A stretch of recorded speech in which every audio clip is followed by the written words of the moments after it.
15 अगस्त को लेकर सामने आई है कुछ ऐसी बात जो आपको भी हैरान कर देगी। लेकिन इस पूरे मामले की सबसे बड़ी बात अभी सामने आना बाकी है। वीडियो को पूरा देखें क्योंकि आगे जो होने वाला है वो आपको हैरान कर देगा। सॉरी मेरे भाई, बिना टेलीप्रॉम्प्टर के मोदी जी क्यों स्पीच नहीं देते हैं? आज उसका जीता जागता सबूत हमारे आंखों के सामने देखने को मिला। जब आप इंडिपेंडेंस डे का स्पीच देखोगे तो आपको समझ में आ जाएगा कि वो क्यों नहीं देते हैं। कारोबार था, आज वो कारोबार बायो इकोनॉमी 20 लाख करोड़ पहुंच चुकी है। तो अच्छा जी, 2009-10 का कालखंड था, सिर्फ 25 लाख इलेक्ट्रिक व्हीकल हमारे देश में बिके थे। अरे बाप रे,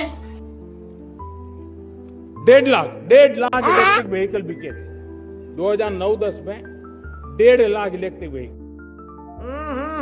राजा जी, इस वीडियो को देखने के बाद चाहे वो अपोजिशन लीडर हो या फिर आम जनता की आज जो सवाल हुआ करती थी 12 साल से कि मोदी जी प्रेस मीट क्यों नहीं दे रहे हैं, तो आज उनका सवाल का जवाब उन्हें खुद मिल गया होगा। उनके पास स्पीच लेटर होने के बावजूद भी फिर भी वो बोलते समय उनसे बहुत सारी मिस्टेक्स हुई, गलतियां हुई। उसके वजह से कैमरे का एंगल कितनी बार चेंज हुआ ये आप इस वीडियो में तो ऑलरेडी देख लिया होगा। ठीक है, गलतियां तो सबसे होती है, इसका मतलब थोड़ी ना है कि हम अपने सरकार को ही चेंज कर दे। कमेंट में बता ही देना क्या करना है करके। भाई ने बोला करने का तो करने का।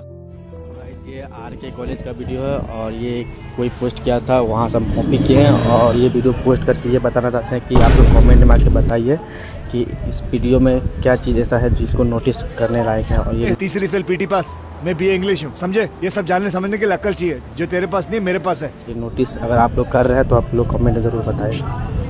लीजिए, रुझान आने शुरू हो गए हैं। राजस्थान में भाजपा विधायक सहित अधिकारियों की मौजूदगी में उल्टा तिरंगा फहराया गया और इतने तेजस्वी लोग हैं हमारे पास, और तिरंगे को सलामी दी गई और परेड भी करवा दी गई। यह वीडियो राजस्थान के नवलगढ़ झुंझुनू का है। भाजपा विधायक विक्रम सिंह जाखल ने उल्टा तिरंगा लहरा दिया और इस बात पर किसी भी अधिकारी ने गौर नहीं किया। क्या ये हमारे तिरंगे का अपमान नहीं है? शायद विधायक जी को पता ही नहीं होगा कि तिरंगा सीधा किधर से होता है।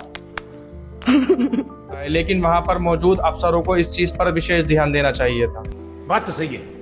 भक्तों की लगने वाली है। आईटी सेल कुछ भी हक देता है, ये उसे ही चाटने लग जाते हैं। मुझे बोल रहे हैं कि तू चमचा है। देखो, लिखो क्या पोस्ट मेरे को एक मित्र शेयर करता है, कांग्रेसी चमचों को ये आयरलैंड का फ्लैग लगा। मतलब एक तो इन लोगों से गलती हो गई है, उसको एक्सेप्ट करने की बजाय आईटी सेल उसके ऊपर झूठ फैला रहा है। ठीक है, अब इस वीडियो को प्ले करते हैं। देखो, अब केवल कांग्रेसी चमचों को आयरलैंड का फ्लैग लगा। अब इसको रोकते हैं, पढ़ते हैं। पीएम मोदी ने बोला दिमागी नक्सल पढ़ लिया करो, तो एक दिमागी नक्सल पढ़ लिया करो, तो एक आप भी ठीक करके देता हूँ। एक तरीके से इन्होंने कांग्रेसियों को ही दिमागी नक्सल बोल दिया है और इसको बोल रहे हैं कि ये करेक्ट वे है क्योंकि पीएम मोदी ने ऐसा लगा दिया, इसलिए ये करेक्ट वे है। उसके लिए अच्छा, ये इन्होंने झूठ का सहारा लिया है। देखो, मैं बताता हूँ, पढ़ के बताता हूँ। इन्होंने क्या पोस्ट शेयर करी है कि when Indian national flag is displayed vertically, saffron band must be on right side. मैं स्क्रीन के ऊपर ही लगा दूंगा। Must be on right side from the perspective of person facing the flag. मतलब जो आदमी देख रहा है फ्लैग को, उसके राइट साइड में होना चाहिए। ये यहाँ पर इन्होंने लिख दिया और सोर्स में क्या, मिनिस्ट्री ऑफ होम अफेयर्स यहाँ पे लिखा हुआ है। देख कमीना कैसे चुप हो गया, बोलती बंद हो गई, देख कमीने की। और यहाँ पे दिखा दिया क्यों, क्योंकि पीएम मोदी ने भी राइट साइड में लगाया हुआ है, इसलिए इन्होंने नियम ये लिख दिया। मैंने ऐसा नहीं है भाभी जी। मैंने कहा चलो भाई, मुझसे गलती हो गई होगी, मैंने वीडियो बनाई थी सुबह, माफी मांग लूंगा जाकर के, क्योंकि मैं तो जिम्मेदार क्रिएटर हूं। मैं समझ गया। मैं गया भाई मिनिस्ट्री ऑफ होम अफेयर्स की वेबसाइट के ऊपर, वहां से मैंने एक पीडीएफ डाउनलोड करी जो फ्लैग कोड 2002 है। आप कुछ भी बोलो, ये नहीं सुनने वाला। ठीक, मैं उसके अंदर दिखाता हूं आपको। दोस्तों अब आप इसके अंदर पढ़ो। When displayed vertically the saffron shall be on right side with reference to the flag. देख कमीना कैसे चुप हो गया, बोलती बंद हो गई, देख कमीने की।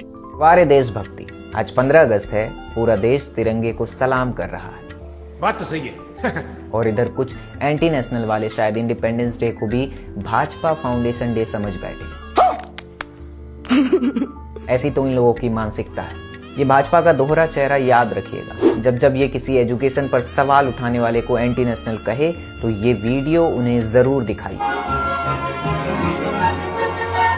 देशभक्ति की परिभाषा भी बड़ी कमाल की बना दी गई है इन लोगों के द्वारा। वैसे एक बात माननी पड़ेगी कि तिरंगा पीछे, पार्टी का झंडा आगे।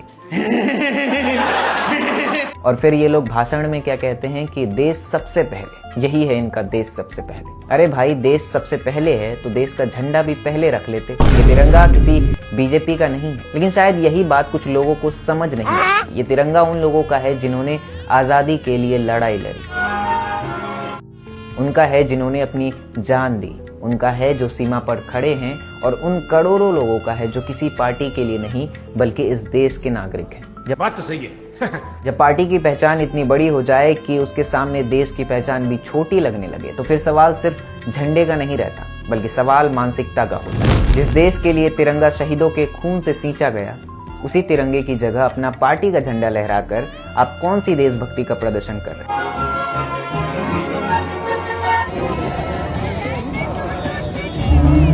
अबे साले,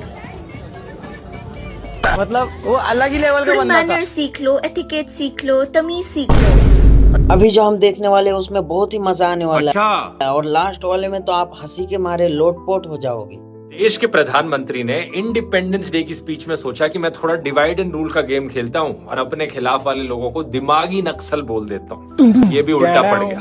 किसी ने दिमागी नक्सल जनता पार्टी का अकाउंट बनाया इंस्टाग्राम पर और एक ही दिन में 2.5 लाख से ज्यादा फॉलोअर्स आ गए हैं।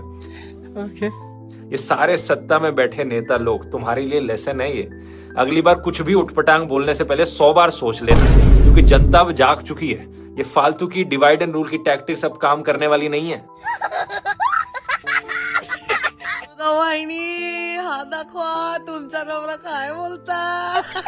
जिएंगे और मरेंगे सनम तेरे।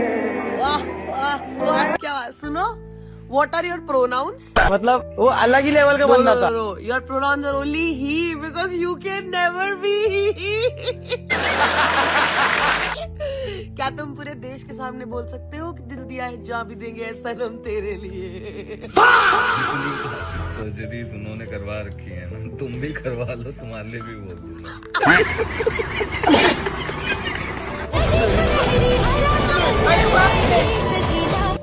ये रिधिमा भाई, ये सब तुमको कौन सिखा दिया रे? चलो आज धंधा का टाइम है।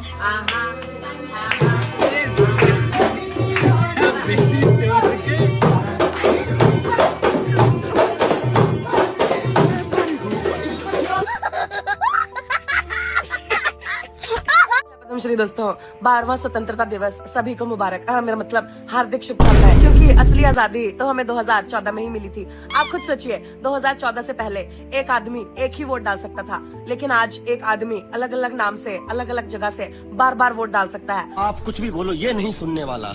और कितनी आजादी चाहिए? 2014 से पहले मीडिया सिर्फ सरकार से सवाल कर सकती थी, लेकिन आज महंगाई, बेरोजगारी, डेवलपमेंट के लिए आप विपक्ष तो छोड़िए, नेहरू की आत्मा तक से सवाल कर सकते हैं। बताइए, यूपीए सरकार में आलोचना सवाल करने पे एफआईआर तक मुश्किल से होती थी, लेकिन यूपीए सरकार में सवाल आलोचना करने पे आपको जेल तक जाने की आजादी है। ये सिविल डिसोबीडियंस मूवमेंट भी करण जौहर के नेपोटिज्म के खिलाफ था, और ये नेहरू जी ने ट्रिस्ट विद डेस्टिनी नहीं, मेरी मूवी की स्क्रिप्ट पढ़ी थी, इसलिए कोई नहीं चल रही है। ये दांडी मार्च जो हुआ था, ये भी सारे के सारे मेरी ही पिक्चर देखने अब जो आ रही है वो जा रहे थे। और ये जो रिवोल्ट ऑफ 1956 था, ये भी हमारे पिताजी का। रिवोल्ट ऑफ 1957 था, कोई बात नहीं, लेकिन पिताजी का सीना तो 56 इंची का है। आप खुद बताइए, क्या 2014 से पहले आपकी सड़कें चांद जैसी थी, गड्ढों भरी? क्या 2014 से पहले ब्रिजों को, पुलों को, मेट्रो के स्लैबों को टूटने की आजादी थी? नहीं थी ना। क्या 2014 से पहले एमएलए खरीदने की आजादी थी, वोट चुराने की आजादी थी, वोटर लिस्ट ईवीएम टैंपर करने की आजादी थी? अमेरिका क्या कहता था? क्या हो तुम? आज अमेरिका को कहने का मौका ही नहीं देते हैं पॉपो, वो पहले ही काम कर देते हैं उनका बिना बोले। 2014 में हमारे मोगली जी ने हमारे देश को असली आजादी दिलाई है, और तब से देश बेचने, मेरा मतलब बचाने में लगे हुए हैं। तो दोस्तों, आज के लिए इतना ही। उम्मीद करता हूँ आपको वीडियो पसंद आया होगा। वीडियो पसंद आया तो वीडियो को लाइक करें, शेयर करें और सब्सक्राइब करना ना भूलें। और आपको वीडियो में क्या अच्छा लगा है, क्या अच्छा नहीं लगा, ये बताकर जरूर जाए। मिलते हैं किसी नए वीडियो में, तब तक के लिए बाय बाय।